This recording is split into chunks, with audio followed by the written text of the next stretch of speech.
এক জঙ্গলের পশ্চিম পাশে একটি পুকুর আছে। সেই পুকুরের চিটুজ্জলে বাস করত এক ডাইনি। সে ছিল ধবধবে সবুজ ও ভয়ঙ্কর।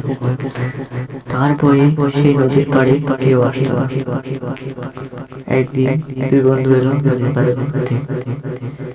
প্রথম বন্ধুর নাম করিম, দ্বিতীয় বন্ধুর নাম সাদ। লাল রঙের সেটার নাম সাদ। ভুই পড়া সেটার নাম করিম।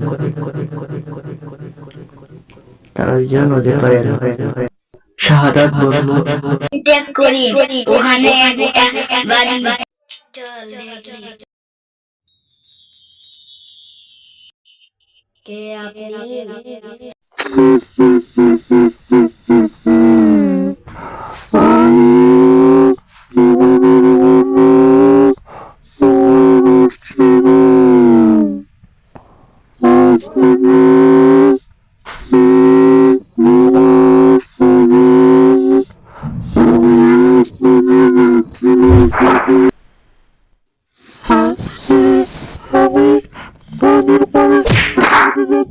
তখন আমি হঠাৎ করে নদীতে পড়ে যাই। আমি সাঁতার না জেনেই নদীতে ডুবে মারা যাই। খুব খারাপ হয়েছে আমার সাথে। আমরা আপনাকে কিভাবে মুক্তি দেব? তোমরা যদি আমার ফ্যামিলিকে খুঁজে পাও তাহলে তা পুরো হইবে।